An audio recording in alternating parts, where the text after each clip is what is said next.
Babylone, dont il est question dans Apocalypse 17 et 18, je vous démontrerai, pas aujourd'hui, je l'ai ici, mais que la Babylone dont il est question, il s'agit des États-Unis d'Amérique, avec New York comme centre, parce que c'est le centre mondial des activités. Et puis, les États-Unis d'Amérique seront détruites complètement dans 1 heure. La Bible nous dit 1 heure. Évidemment, il n'était pas possible à cette époque de détruire les États-Unis d'Amérique dans 1 heure, premièrement parce qu'elles n'existaient pas, deuxièmement parce qu'on n'avait pas la technique pour le détruire. Aujourd'hui, avec la fission nucléaire, les bombes nucléaires, on peut détruire complètement les États-Unis dans 1 heure. Pardon? Non, tous les États-Unis. Il fut enlevé de terre et il fut mis debout sur ses pieds comme un homme, et un cœur d'homme lui fut donné. Et voilà un second animal était... Alors, on parle de l'animal, là. Et voici un second animal était semblable à un ours, et il se tenait sur un côté. L'ours dont il est question ici, c'est la Russie. Est-ce que vous devez savoir que le symbole de la Russie, c'est l'ours? N'est-ce pas? Et je sais que beaucoup d'entre vous avaient eu une théologie qui dit, ben non, ça réfère aux Perses, ça réfère à Babylone. Et je vais vous montrer dans un instant qu'il n'est pas possible que dans Daniel 2 se répète dans Daniel 7 avec l'époque contemporaine. Isabelle, on va avoir besoin d'une acétate.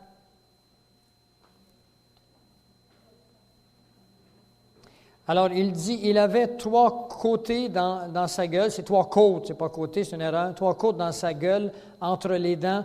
Et qu'est-ce que cela veut dire? Il se tenait sur un côté, c'est que la Russie a essayé de conquérir le monde entier, mais Dieu ne lui a jamais permis. Alors, l'ours s'est levé d'un côté, et puis pour qu'il puisse vraiment passer à l'action, il aurait fallu qu'il se lève complètement.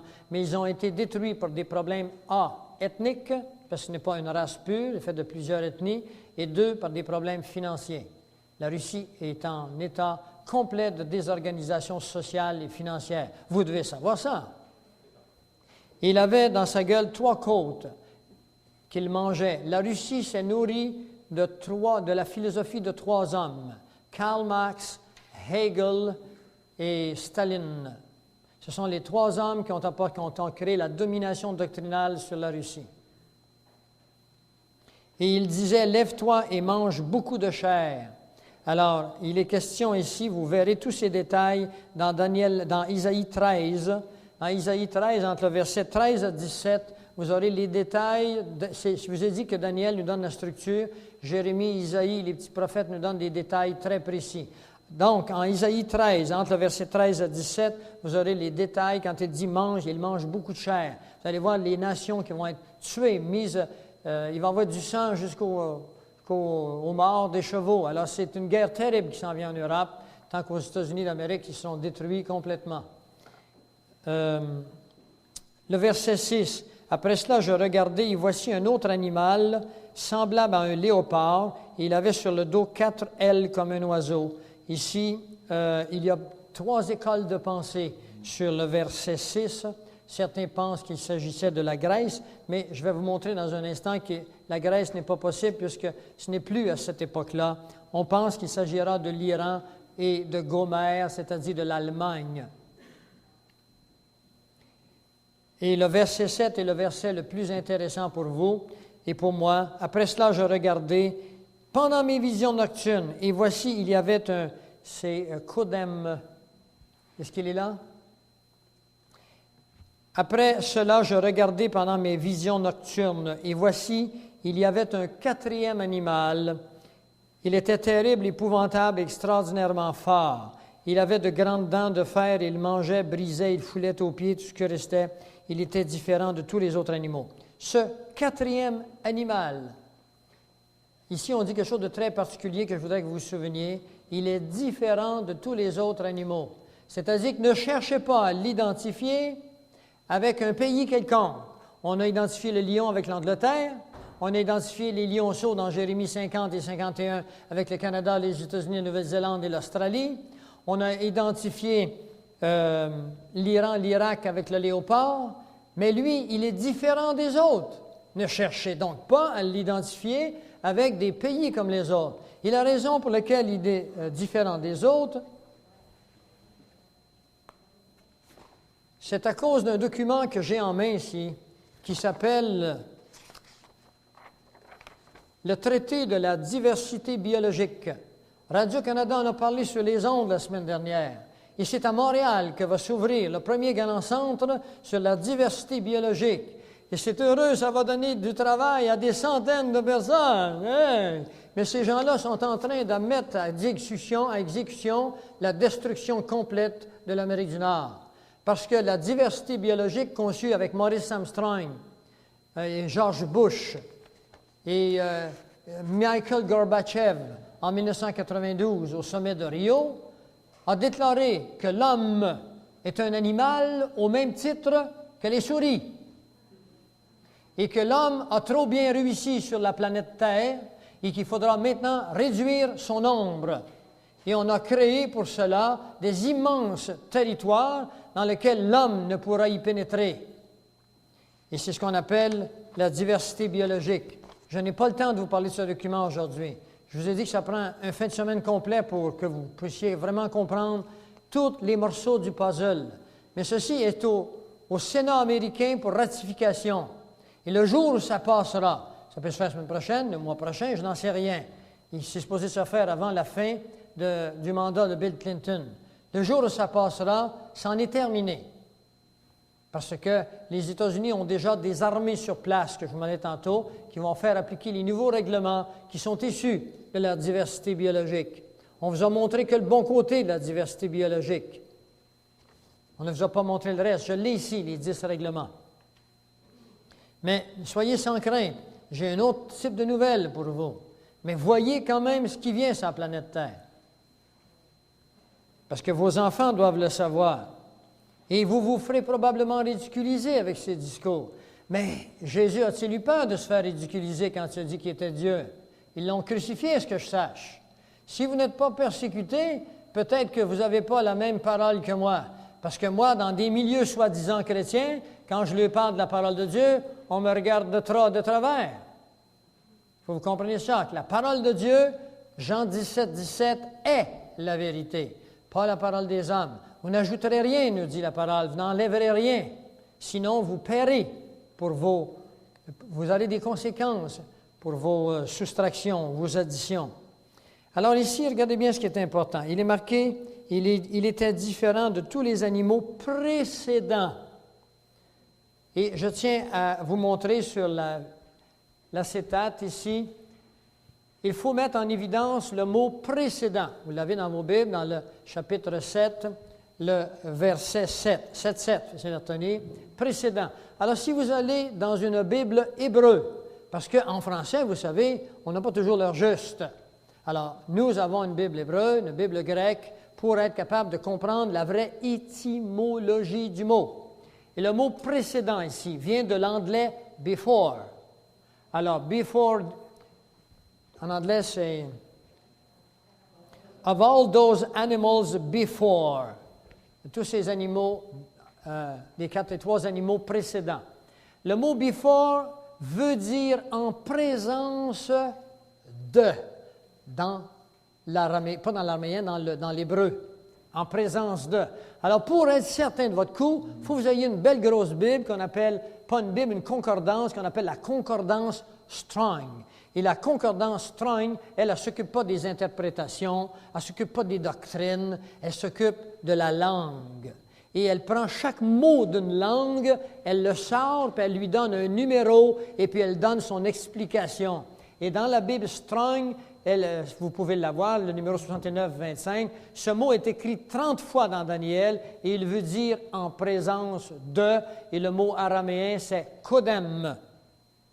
Le mot « kodem » veut dire « en présence de ». Et ceci vient changer toutes les théologies anciennes, parce que dans les théologies anciennes, on se croyait encore dans le temps de Babylone. Ici, il est question de quelque chose de particulier, c'est que ce 4e animal, ce qui fait qu'il est différent des autres, c'est qu'il n'a pas une région donnée sur la planète Terre, comme l'ours qui est en Russie, le lion qui est en Angleterre. Lui, il a toute la Terre.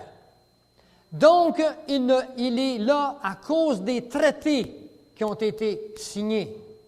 La Cour supérieure des États-Unis a déclaré que les traités sont supérieurs à la Constitution américaine. Et ces traités ont été signés par des présidents entre eux, sans le consentement du Sénat américain, sans le consentement du Sénat canadien et sans vous et moi. Nous avons été trahis de l'alpha jusqu'à l'oméga. Il n'y a plus de démocratie. On décide pour nous. Alors, le mot Codem veut dire en présence de. Donc, il s'agit ici d'une organisation que je vous ai parlé ce matin qui s'appelle les Nations Unies. Les Nations Unies, c'est le 4e animal qui vient sur la Terre, qui va toujours exister, qui est le fruit d'une longue fomentation de 2 siècles à partir de Adam Weishaupt et qui s'appellera bientôt la Fédération de la Terre, avec une nouvelle définition d'un citoyen, et vous ne pourrez vivre sans vous conformer à cette nouvelle définition du citoyen. Et il y a un élément supplémentaire qui va vous faire comprendre. C'est, après le mot précédent dans vos Bibles, au chapitre 7, le verset 7, il est marqué « Et il avait 10 cornes ». Tantôt, nous avons vu que la statue, elle tombait sur 10 orteils. Alors ici, il s'agit de cornes, il s'agit donc de pays. Ce sont des pays, ce sont des royaumes. Et ce sont les 10 royaumes que je viens de vous mettre tantôt avec acétate. Et ces royaumes représentent 10 biorégions qui n'existaient pas du temps de Daniel. Est-ce que vous comprenez? Ces 10 régions n'existaient pas du temps de Daniel. Au verset 8, il est marqué, c'est Daniel qui continue à rêver, parce que ça a été fait par le Club de Rome en 1968. Il est marqué « Je considérais les cornes ». Alors Daniel regarde les cornes, il regarde les rois qui sont établis sur ces pays. Et il voici une autre petite corne sortie du milieu d'elle, une autre petite corne sortie du milieu des 10. Et 3 des premières furent arrachées devant cette corne. 3 des premières. Alors, qu'est-ce que cela veut dire, 3 des premières? Cela veut dire qu'il va y avoir 10 rois. Et celui qui viendra à cette petite corne représente un 8e roi. Et voici, elle avait des yeux comme des yeux d'homme et une bouche qui parlait avec arrogance. Il s'agit ici d'un homme. Il n'y a que les hommes qui parlent avec arrogance et qui ont des yeux. Et cet homme, il s'appelle l'Antéchrist. Et c'est lui qui va régner sur les 10 biorégions. Et c'est cet homme qui va se débarrasser de 3 rois, ces régions, qui va les prendre, lui, comme roi, les 3 régions. Maintenant, pour avoir plus de... Et aller au verset 20, je ne peux vous dire tout ici. Au verset 17, il est marqué « Ces 4 grands animaux, ce sont 4 rois qui s'élèveront de la terre. » Le verbe est au futur. Il n'est donc pas question que cette prophétie soit pour le temps de Daniel. Le verbe est au futur. S'élèveront de la terre. Et au verset 20, il est marqué « Et sur les 10 cornes qu'il avait à la tête, et sur l'autre qui était sortie de devant elle, devant laquelle 3 rois étaient tombés, sur cette corne qui avait des yeux, une bouche parlant avec arrogance, donc c'est l'Antéchrist, et une plus grande apparence que les autres. » Alors, évidemment, l'Antéchrist va dominer sur tous les autres. Regardez bien ce qui est marqué ici au verset 23. Ça, c'est très important pour vous. Il est marqué au verset 23, « Le 4e animal, c'est qu'un 4e royaume qui existera sur la terre, les Nations Unies, la Fédération de la Terre, sur les 10 royaumes que vous venez de voir, différent de tous les autres royaumes, et qui dévorera la terre, la foulera et la brisera. » Alors, l'arrivée au pouvoir de cette puissance n'est pas là pour le bien-être de ses citoyens. Elle est là pour la fouler. Qu'est-ce que Jacques Cartier a fait quand il a mis ses pieds en Gaspé? Il a foulé la terre, s'en est emparé. Alors cet homme, au moyen d'une organisation qu'on appelle l'Armée des Nations Unies, va bientôt s'emparer de la planète Terre au complet. Il n'y aura plus de nations, plus de Canada, plus des États-Unis, plus de France. Il va y avoir une seule région qu'on appelle la Fédération de la Terre, divisée en 10 parties, avec un seul homme qui sera au pouvoir. Il est vivant, il est là, il est prêt à passer à l'action. Les 10 cornes, ce sont 10 royaumes, au verset 23. Alors, il la foulera, il la brisera. Qu'est-ce que cela veut dire, la briser? Bien, je vais vous le dire ce que ça veut dire, la briser. Ça veut dire qu'il la sectionnera. Et les satellites qui sont en haut actuellement ont entièrement sectionné toute la planète Terre. Ils l'ont passé en revue et chaque coin carré de la planète est programmé dans un immense ordinateur. Cette région-là d'Afrique s'appelle la région 0422, je ne sais quoi, moi. Les programmeurs savent mieux que moi comment mettre des chiffres, des lettres avec des codes, rentrer tout de suite à quel niveau.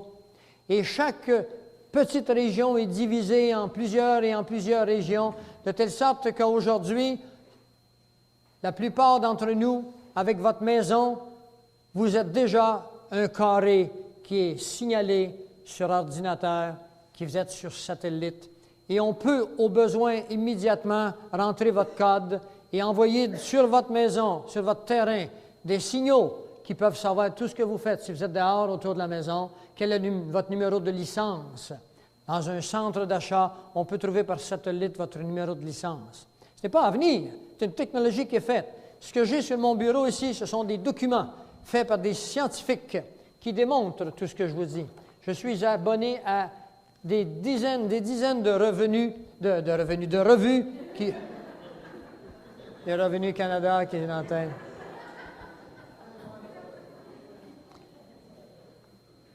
À des dizaines de revues scientifiques et prophétiques qui nous démontrent ces choses à partir d'hommes de science. Vous allez en apprendre des meilleurs que ça tantôt. C'est important que vous sachiez ce que ça veut dire. Est-ce que cette technologie pouvait exister du temps de Belshazzar?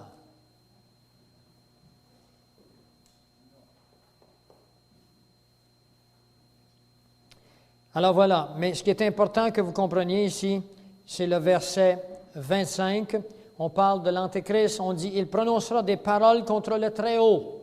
Il a commencé à prononcer des paroles contre le Très-Haut. Les nations s'apprêtent à mettre dehors des écoles la prière. La prière s'est faite aux États-Unis depuis un bon moment.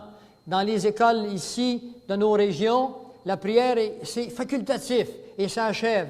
Mais quand Bill Clinton passera sa loi en 1997, il n'aurait plus le droit d'avoir une Bible. Parce que la Bible, selon eux, est discriminative. Oui, je l'ai l'article. On le montrera plus tard peut-être. Alors nous sommes dans cette époque où on entre, où c'est la fin du christianisme. Si vous voulez demeurer chrétien, vous devrez être un vrai chrétien pour participer à un événement extraordinaire qui est bientôt là, ou encore vous devrez accepter d'entrer dans les tribulations qui viennent et d'accepter d'être sauvé uniquement en vous faisant couper la tête. Et ça, certains vont penser que je suis flayé parce que je dis des choses semblables. Eh bien oui, je suis flayé. Savez-vous pourquoi je suis flayé? Parce qu'on est toujours, toutes choses sont comparatives. La vitesse d'une mouche, d'une fourmi, pas d'une mouche c'est vite, d'une fourmi, relativement à un point statique zéro qui ne bouge pas, c'est déjà une vitesse vertigineuse. Eh bien, la foi d'un croyant relativement à la foi du monde, c'est une foi flayée. Parce que Dieu nous apprend des choses que l'homme ne veut pas accepter. J'ai décidé de croire en Dieu et Dieu m'a honoré de ma foi en me donnant la capacité de comprendre ce qu'il me compte et en me donnant la compréhension de l'histoire des hommes, parce que j'aime l'histoire, et de vérifier ce qu'il a dit était arrivé, c'était vrai. Et des archéologues américains, des paléontologues, des anthropologues ont essayé de prouver le contraire, sont allés à Babylone, sont allés dans les régions de cet ancien monde et ont découvert dans leurs fouilles des documents, des pierres qui révèlent la présence de Nabuchodonosor, qui représentent sa domination sur le monde entier de l'époque, qui montrent qu'effectivement, il avait placé Daniel à la tête de son administration. C'est extraordinaire, ça. C'est des découvertes qu'il faut avoir, mais vous ne verrez jamais ces choses-là à la télévision. Pourquoi? Parce que les médias d'information appartiennent aux Illuminati. Pour vous parler franchement et en vérité de la parole de Dieu, il faut sortir de tout ce qui est officiel, faire des réunions sur le bord d'un lac et faire beaucoup de publicité, puis attirer quelques personnes seulement que Dieu a désignées. Si vous êtes ici aujourd'hui, ce n'est pas par hasard. Dieu veut vous parler. Alors maintenant, le verset le plus important pour vous cet après-midi, il est suivant. Il prononcera des paroles contre le Très-Haut, il opprimera les saints du Très-Haut. Alors, il est question ici d'opprimer les saints du Très-Haut. Qui sont les saints pour vous? Ceux qui sont morts, qui ont souffert, qu'on a canonisés? Ça n'a rien à voir avec la sainteté de Dieu. La sainteté de Dieu, c'est toute personne qui accepte Jésus-Christ comme son sauveur personnel. Le jour, la minute où vous acceptez Christ comme votre sauveur personnel, vous êtes automatiquement justifié. Et à ce titre, vous êtes à l'intérieur du corps de Christ. Faites partie de ces saints. Alors, un saint de Dieu, ce n'est pas celui qui a fait des actes d'héroïsme. C'est celui qui a accepté, qui est foutu, qui a besoin d'un sauveur. Paul, quand il parle aux Philippiens, il dit à tous les saints qui sont en Philippe, commence toutes ses lettres comme ça, aux saints en Philippe. À ce que je sache, il n'y a aucune église officielle qui existe à cette époque. Il les appelle des saints, ils sont vivants. On n'a pas fait d'investigation sur leur vie. Ils n'ont pas fait des miracles. Un saint, c'est quelqu'un qui accepte, qui est foutu, puis a besoin d'être sauvé par le sang de Jésus. Le jour où vous allez accepter ça, vous êtes automatiquement né de nouveau, vous êtes sanctifié. C'est-à-dire, devant Dieu le Père, il ne vous voit plus comme étant une personne naturelle, il vous voit comme une personne qui vient de passer de la mort à la vie.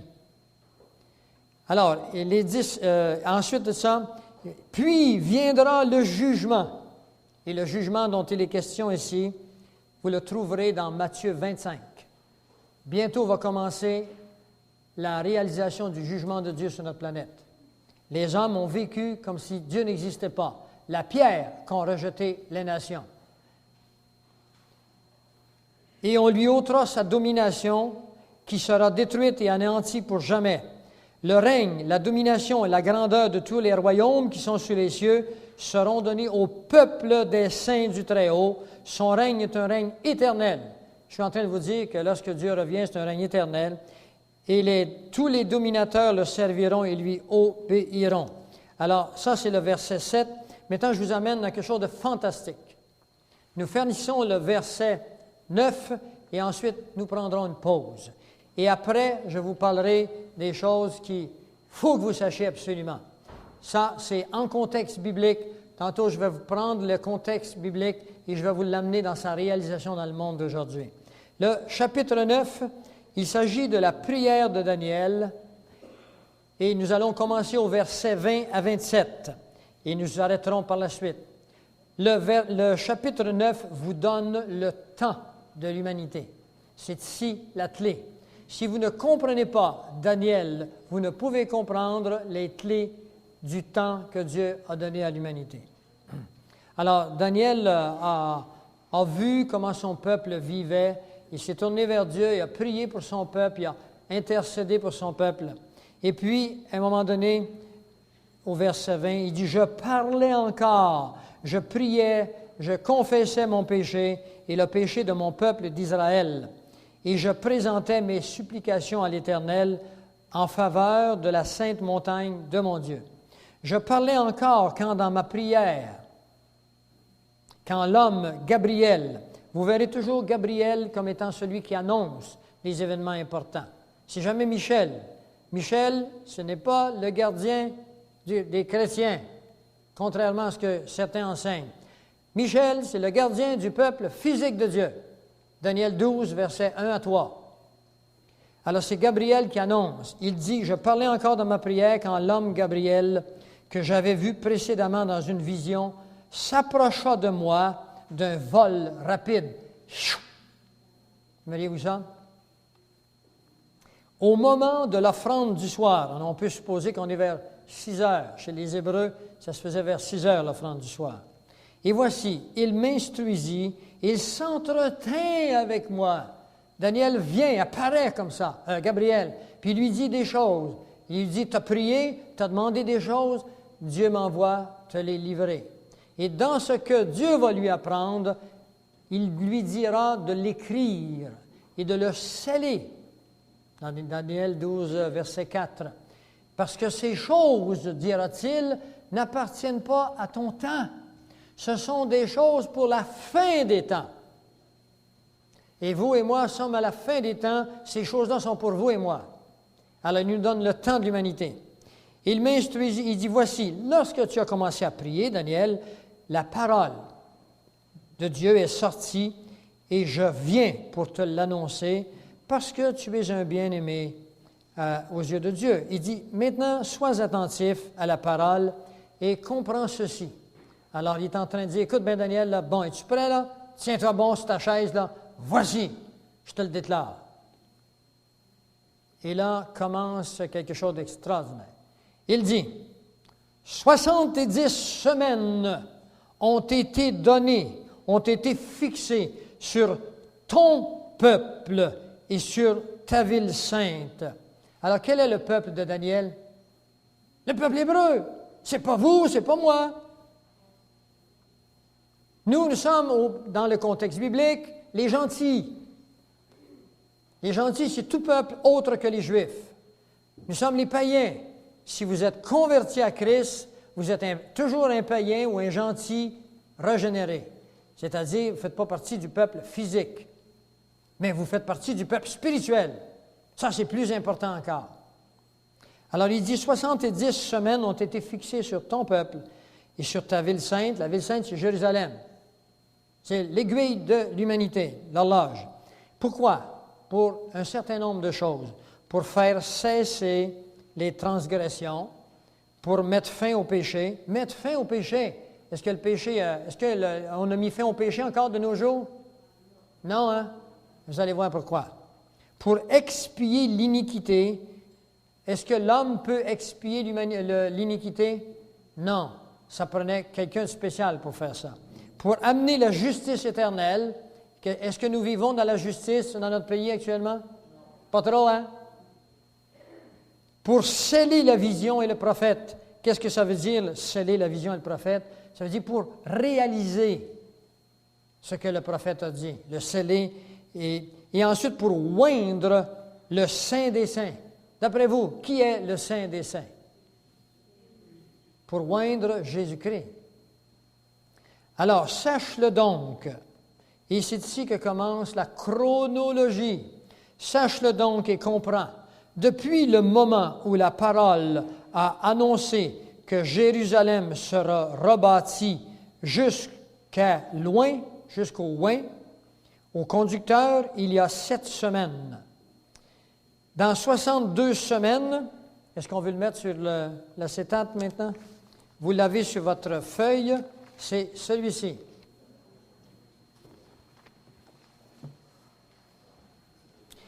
Bon, alors la meilleure façon de procéder pour vous l'expliquer, c'est de le lire au complet et ensuite je vous l'explique. Il dit, sache-le donc et comprends. Depuis le moment où la parole a annoncé que Jérusalem sera rebâtie jusqu'au loin, au conducteur, il y a 7 semaines. Dans 62 semaines, les places et les fossés seront rétablis, mais en des temps fâcheux. Après les 62 semaines, un oint sera retranché et il n'aura pas de successeur. Le peuple d'un chef qui viendra détruira la ville et son sanctuaire, et sa fin arrivera comme par une inondation.